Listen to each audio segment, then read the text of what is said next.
साई मल्हार प्रतिष्ठाननं आयोजित केलेला 17वा नवरात्र उत्सव यंदाही मोठ्या उत्साहात आणि थाटात संपन्न झाला। गेली 17 वर्ष अखंडपणे सुरू असलेल्या या परंपरेत 9 दिवस चाललेल्या गरबा कार्यक्रमात लहान मुले, महिला आणि वयोवृद्ध नागरिकांनी मोठ्या संख्येने हजेरी लावली। या 9 दिवसीय उत्सवाचं मुख्य आकर्षण म्हणजे साई मल्हार प्रतिष्ठान आयोजित गरबा कार्यक्रम। महिलांचा सहभाग यात लक्षणीय होता। महिलांसाठी हा एक सुरक्षित आणि आनंदी मंच ठरला आहे। गरबा खेळत मग्न झालेल्या एका महिलेनं बोलताना सांगितलं की साई मल्हार प्रतिष्ठाननं आमच्या महिलांसाठी हा मंच अत्यंत चांगल्या पद्धतीनं निर्माण केलाय। आम्हाला इथे कुठल्याही प्रकारची भीतीदायक भावना निर्माण होत नाही। 9 दिवस मनमुराद आनंद लुटता येतो। महिलांच्या सुरक्षिततेची विशेष काळजी प्रतिष्ठानकडून घेतली जाते। रात्री उशिरा झाला तरी मंडळाचे कार्यकर्ते महिलांना घरी पोहोचेपर्यंत त्यांची साथ देतात, ज्यामुळे गरबा खेळायला येताना कोणताही संकोच वाटत नाही, असंही त्यांनी नमूद केलंय। या सुरक्षित आणि उत्साहवर्धक वातावरणासाठी महिलांनी साई मल्हार प्रतिष्ठानचे मनपूर्वक आभार मानले। आकर्षक बक्षिसांनी वाढवलेला उत्सवामध्ये महिलांचा उत्साह द्विगुणित करण्यासाठी 9 दिवसांमध्ये विविध प्रकारचे आकर्षक बक्षिसे वाटप केले जाते। यामध्ये महिलांसाठी विशेषतः पैठणीचे बक्षीस वितरण केले जाते, ज्यामुळे महिलांमध्ये एक वेगळाच उत्साह संचारलेला असतो। या कार्यक्रमाला साई मल्हार प्रतिष्ठानचे संस्थापक व लोकनियुक्त निमगाव गावचे सरपंच कैलास कातोरे तसेच अध्यक्ष मंगेश कातोरे आणि सर्व कार्यकर्ते मोठ्या संख्येने उपस्थित होते।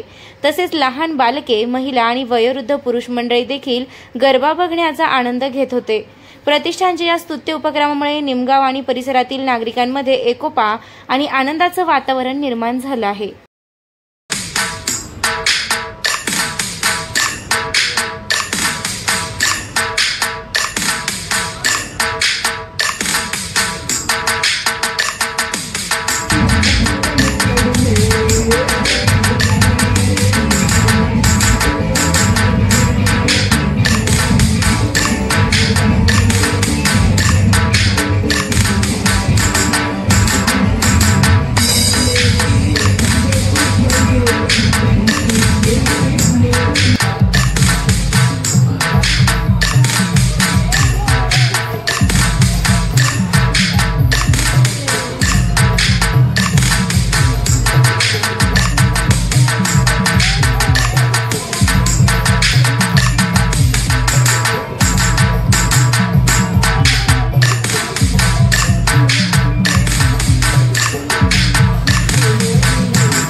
नाव वैभवी धनराज तुवर, राहणार निमगाववाडी। साई मल्हार प्रतिष्ठानमध्ये नवरात्रोत्सव अगदी जोमात साजरा केला जातो। मी इथे निव्वळ 10-12 वर्षांपासून गरबा करायला येत असणार। जो मंच यांनी उपलब्ध करून दिलेला आहे तो अगदी सेफ आहे आणि इथं कोणत्याही प्रकारची भीतीदायक भावना आत्तापर्यंत आलेली नाही आहे। घरी जाण्यासाठी खूप उशीर झाला तरीही या मंडळाचे सर्व कार्यकर्ते घरी जाईपर्यंत त्यांचा सहवास लाभून देत असतात। ते पूर्ण साई मल्हार प्रतिष्ठानला त्यांचे अध्यक्ष, सचिव, सर्व जेवढे कार्यकर्ते आहेत जे असून नसून सगळ्या प्रकारे इथं सहभागी होतात त्यांचं।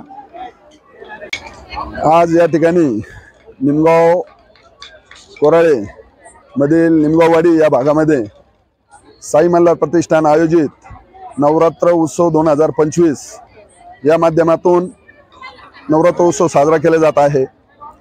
या नवरात्र उत्सवाला जवळजवळ 17 वर्ष पूर्ण झालेले आहेत। त्याचप्रमाणे साई मल्हार प्रतिष्ठानच्या वतीने गणेश उत्सव सुद्धा अतिशय मोठ्या थाटामाटात साजरा केला जात असतो। तर गणेश उत्सवाला सुद्धा जवळजवळ आमचे 22 वर्ष पूर्ण झालेले आहे। एवढ्या 22 वर्षामध्ये भरपूर काही असा अनुभव आम्हाला या साई मल्हार प्रतिष्ठानच्या परिवारामध्ये बघायला भेटला। कारण सुरुवातीपासून तर आतापर्यंतचा मोठा प्रवास 22 वर्षाचा आहे। सुरुवातीचा काळ आणि आत्ताचा काळ खूप मोठा फरक आहे। कारण खऱ्या अर्थाने जर बघितलं, आज तुम्ही साई मल्हार प्रतिष्ठानच्या गणपती उत्सव असेल किंवा नवरात्र उत्सव असेल, यामध्ये जास्तीत जास्त संख्येने म्हणलं तर महिलांची संख्या खूप मोठ्या प्रमाणात असते। नवरात्र उत्सव मध्ये तुम्ही आता बघितलं असं का मोबाईलच्या कॅमेऱ्यामध्ये सुद्धा टिपता येणार नाही, एवढी गर्दी या ठिकाणी साई मल्हार प्रतिष्ठानच्या कार्यक्रमामध्ये महिलांची संख्या जास्त आहे। याच्यामध्ये सर्वात जास्त म्हणजे आमचे नामदार राधाकृष्ण विखे पाटील आधारस्तंभ, त्याचप्रमाणे प्रत्येक वेळेस खंबीर पाठीशी उभे राहणारे आमचं व्यक्तिमत्व म्हणजे आमचे सुजयदादा विखे पाटील हे कायम आमच्या पाठीशी उभे असतात आणि साई मल्हार प्रतिष्ठानला कायम पाठीवर थाप देऊन त्यांचं प्रोत्साहन वाढवत असतात। कारण ज्यावेळेस ही परिस्थिती ज्यावेळेस माध्यमातून आम्हाला ती मिळते त्याचा नक्कीच आम्हाला आनंद होत असतो। यामध्ये साई मल्हार प्रतिष्ठानचे सर्व सहकारी असतील, अध्यक्ष असतील, उपाध्यक्ष असतील, खजिनदार असतील, सर्व सहकारी असतील, या सर्वांच्या मेहनतीला हे रूप साई मल्हार प्रतिष्ठानचं दिसत असतं। ते नवरात्रोत्सव असो किंवा गणेश उत्सव असो, ह्या नवरात्रीमध्ये आम्ही वेगवेगळे बक्षिसे या ठिकाणी काढत असतो, लकी ड्रॉ काढत असतो। त्यामध्ये विविध किचनचे सेटअप असतात, त्यामध्ये महिलांसाठी रोज पैठणी या ठिकाणी आम्ही काढत असतो। गणपती उत्सव झाल्यानंतर, नवरात्र उत्सव झाल्यानंतर विजयादशमीच्या दिवशी हबप इंदुरीकर महाराज यांचंही कीर्तनाचं आयोजन त्या ठिकाणी दसरा महोत्सव म्हणून आम्ही साजरा करत असतो। त्या कीर्तनासाठी इंदुरीकर महाराजांचं प्रबोधन त्या ठिकाणी निमगाव खंडोबा मंदिर या ठिकाणी केलं जात असतं। अतिशय सुंदर कार्यक्रम त्या ठिकाणी घेतला जातो। अक्षरशः त्या परिसरात पूर्ण बाजार तळ गच्च भरतो आणि विजयादशमीचा आनंद त्या ठिकाणी खरा सण म्हणून साजरा केला जातो। असा नियोजन साई मल्हार प्रतिष्ठानच्या वतीने सर्व या ठिकाणी केलं जात असतं। धन्यवाद। साई मल्हार प्रतिष्ठान आयोजित नवरात्री उत्सव 2025 यंदा धूमधडाक्यात आम्ही साजरा करीत आहोत। या उत्सवासाठी यंदा आम्हाला महिलांची जास्तीत जास्त उत्स्फूर्त प्रतिसाद भेटलेला आहे आणि जे आपण दिसत असन जे राऊंड बनवले दांडिया खेळण्यासाठी, अक्षरशः इतकी गर्दी झाली का जे बनवलेले राऊंड सुद्धा अक्षरशः कमी बोल राहिले। त्या राऊंडमध्ये 9 दिवस दांडिया, गरबा आणि नवीन महिलांचा प्रकार जो छकडी खेळण्याचा कार्यक्रम इथं आम्ही रोज 9 दिवस घेऊन राहिलो। त्याच जगदंबा मातेचा प्रसाद म्हणून शारदीय नवरात्र म्हणून ज्या महिलांसाठी रोज येवल्याची लाडकी पैठणी असन, किचन सेट असन, अशा विविध प्रकारच्या भेटवस्तू आम्ही लकी ड्रॉ म्हणून साजरा ठेवीत राहिलेले। तर यासाठी आम्हाला उत्स्फूर्त प्रतिसाद आहे आणि हा कार्यक्रम यशस्वी करण्यासाठी साई मल्हार प्रतिष्ठानचे सर्व सभासद सहकारी यांनी जास्तीत जास्त परिश्रम घेऊन हा कार्यक्रम सक्सेसफुल करून दाखवला। जय हिंद, जय महाराष्ट्र।